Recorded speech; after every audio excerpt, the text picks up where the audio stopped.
Hey, how's it going? Welcome to the Mixed Martial Arts channel. Today we're here to talk about Seaon O Malley because he signed a new contract with the UFC.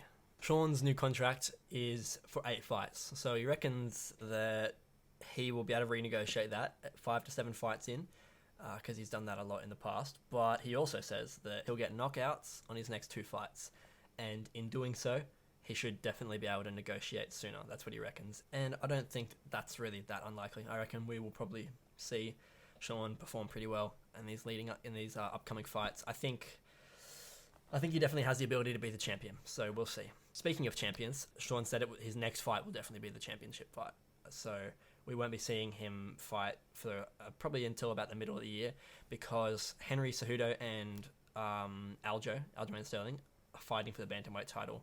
That is meant to be in May, but Aljo has a bicep injury right now. I've heard that maybe the case might be that he's not injured, but I don't have the facts for that, so I could be wrong. But if he is injured, Henry and Sean will fight for the interim belt. So they'll have a match in between while they wait for champion to come back.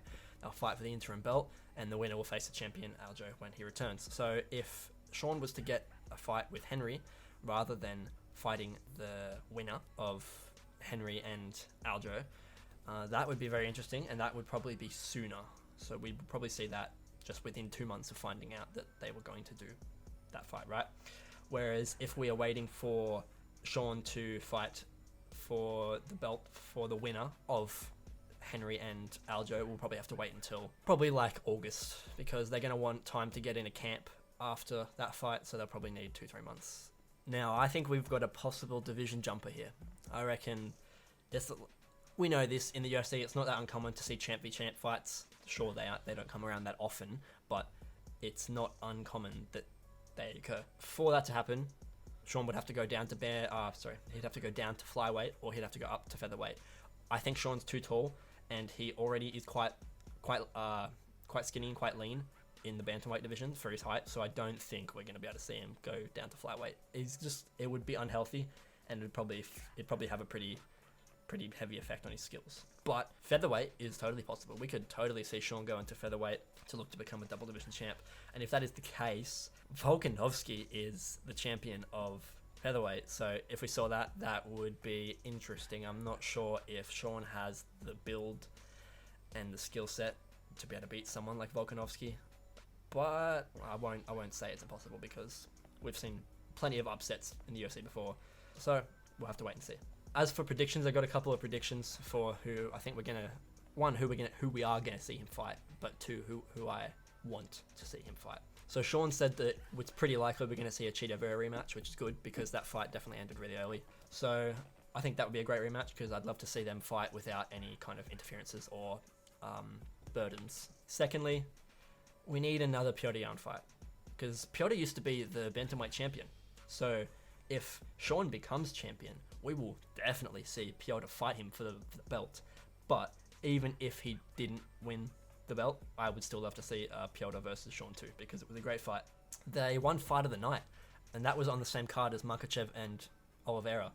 And Makhachev versus Oliveira was a crazy fight. So if we see them get fight of the night on that card, I think that shows that we definitely need a rematch for that one. Alright, so I've got 2 guys that Sean has not fought yet that I'd definitely love to see him fight. Valishvili, who is fighting Yan at one of the fight nights in a week or 2, I think, or maybe it's about a month away.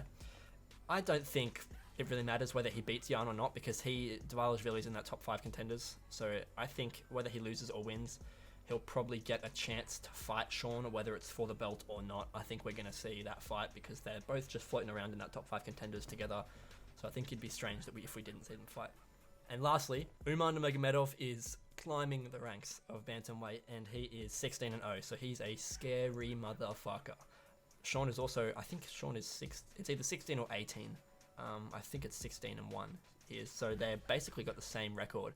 So I'd love to see that fight. That would be a scary fight. Umar is Khabib's cousin. He doesn't quite fight like Khabib and Makhachev do per se, but similarly, he's an animal. He's a killer. So I think that would be a fucking great fight between him and Sean. Again, he's pretty far down the contenders list. I believe he's only in he's between 5 and 10, around that area. But he reckons everyone's ducking him. He says that he struggles to get fights because nobody wants to go up against him.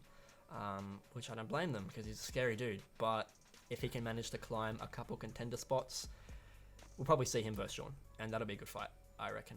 That's all I have for you guys today, so thank you for joining me. Make sure to subscribe and hit the bell, and I'll see you on the next Mixed Martial Arts video.